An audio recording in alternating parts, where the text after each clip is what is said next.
Busy is not a business strategy. It is the most socially acceptable excuse in commercial real estate for not making decisions that actually build the business.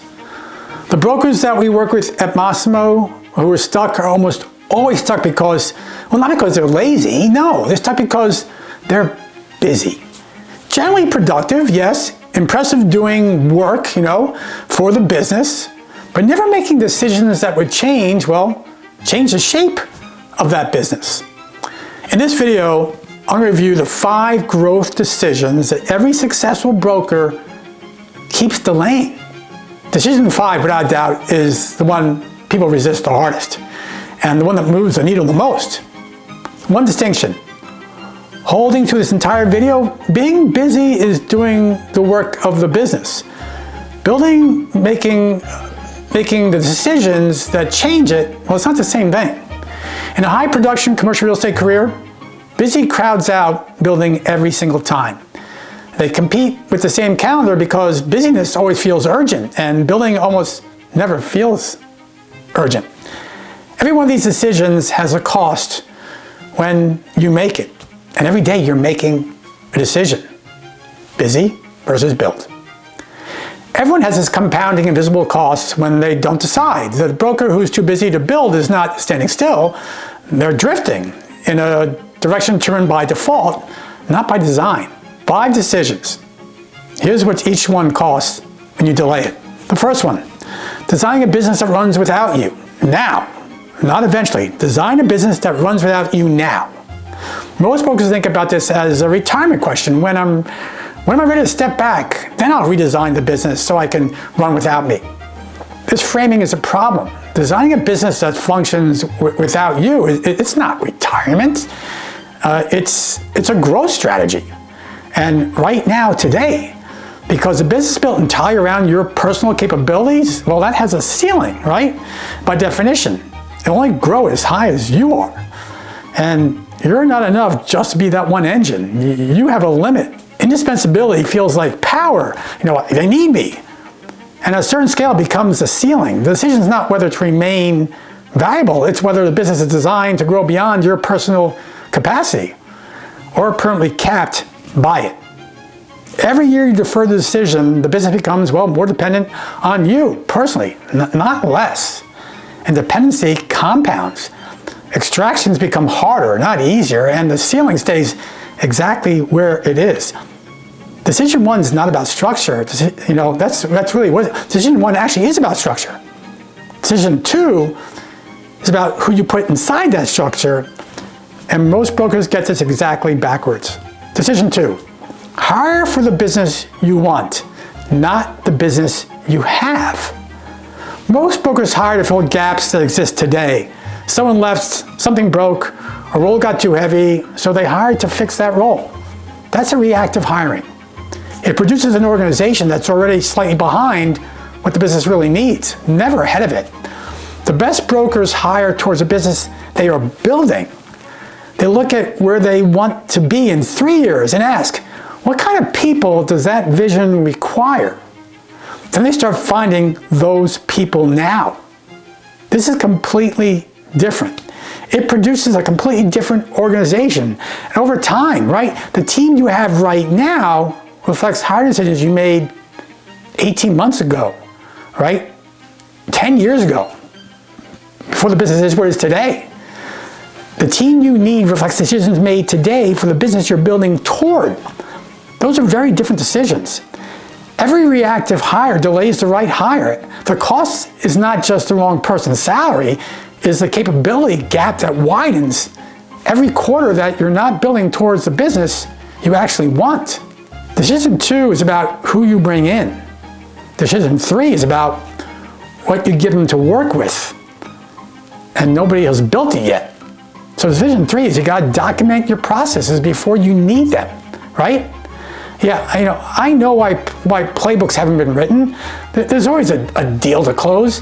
Every broker intends to document their processes, Capture this institutional knowledge that lives entirely inside their head. Write down how deals move from the first call to close.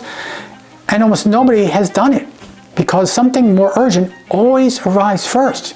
Here's when not having a playbook becomes suddenly concrete. A key person leaves and takes half the institutional knowledge with them, right? A health event takes you offline for 3 weeks and nobody knows how to run the process. What is your standard? A buyer appears who wants to acquire the business and discovers nothing is transferable because everything lies in your head or someone's head. And at that moment, a playbook's needed. It still doesn't exist. And the cost is no longer theoretical. The documented process is not administrative work. It's the infrastructure that makes your expertise transferable and makes your business scalable and your time generally free. Without it, you're not running a business, you're performing one. These first 3 decisions are about the business. The next 2 are about the builder. And this is where most brokers they'll go quiet. Just a quick timeout before we get to the rest of this video. Hope you're finding value. But look, if you're enjoying this video, we got so much to share on my YouTube channel. So subscribe right now. Hit the subscribe button and you'll be notified next time I bring you valuable content to help you make more money in less time. Okay, let's start with the rest of the video. Decision 4. Invest in becoming a better business builder, not just a better broker. You invest in your market knowledge, you invest in your client relationships, and hopefully in your team skills. You invest hopefully in all of it, constantly and deliberately, hopefully. When's the last time you invested specifically in becoming a better business builder? Not just a better producer, but a better leader, a more intelligent strategist, someone who thinks architecturally about where the business is going and what it needs to get there. But for most top producers, the honest answer is not recently, and certainly not intentionally. The skills that build a strong production practice are real, and they're not the same skills that build a scalable firm. Relationship delegation, organizational design, strategic planning. These arrive, not with production experience. They're built deliberately. And you are exceptionally capable of what you have practiced for years. The question is whether you're practicing the right thing for that next level, or getting more skilled at the level you've already outgrown. This gap that limits most brokers' growth. And it's not a market gap or a craft gap, it's a leadership and strategy one. And the one that widens every year that you invest in everything in production and nothing in your personal development as a business builder. Okay, decision 5, the one people resist the hardest. And here's exactly why, right? Design the life alongside the business, not after it. People resist this one because it sounds like a lifestyle conversation, right? It does. High producers don't want the lifestyle conversation. They want the business conversation. So here's the business conversation. Your business was supposed to serve your life. Build something strong enough to create options, freedom, genuine choice about how you spend your time. If that is reversed, the business is primary in your life. Well, it fills the margins between deals. That's not a scheduling problem, that's a structural failure. The business was designed to create production, not freedom. No. And those are very different architectures. Here's the question that makes this real. What would have to be true about your business for you to take generally uninterrupted 2-week vacation without it costing any clients, deals, or the anxiety of watching everything, right, hold its breath while you're away? If the honest answer is nothing, I currently have that in place, that's not a vacation problem. That's a design problem. And it tells you what exactly needs to be built. The most valuable businesses, right, they're not the ones that produce the most income when you're present. No, it's the one that produces and performs the best when you're not. This is a business worth building. This is a life worth designing. Every year you defer this, the business becomes more consuming, not less.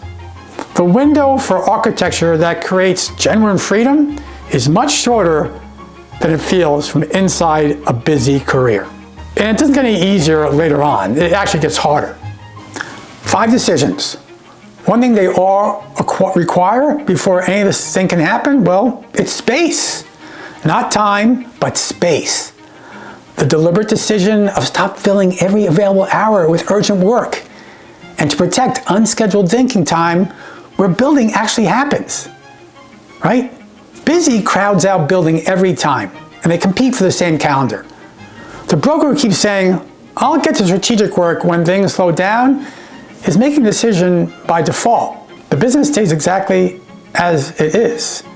And every one of these 5 decisions, well, it has a version available right now, this week, in your current calendar, if you make space for it. Not all 5, just one. The one you already know you've been avoiding, right? Which one is it? You know, which one made you feel, well, discomfort? And you're recognizing something that you've been, well, let's say, telling yourself, I really need to get to that. That discomfort, well, it's diagnostic. And it's pointing out exactly where to start. So before you open the next thing on your phone, block an hour on your calendar right now this week. Not for a deal, not for a client, but for one of these 5 decisions. 1 hour, that's it. One starting point. And then tell me in the comments which decision you decide to block time off for. I promise to read every one and respond to everyone with specifics. So let's stop being busy and start building. Building the business you actually want does not appear on the other side of a slower quarter. It appears on the other side of a decision you make today. If you enjoyed this, share this with one of your fellow colleagues or brokers who are also working hard for their results. And please subscribe to our YouTube channel for more. And if you're ready to start building with a proven framework, absolutely check out our Siri Broker 7-figure roadmap in the comments below. Until next time, this is Rod Santomassimo with the Massimo Group.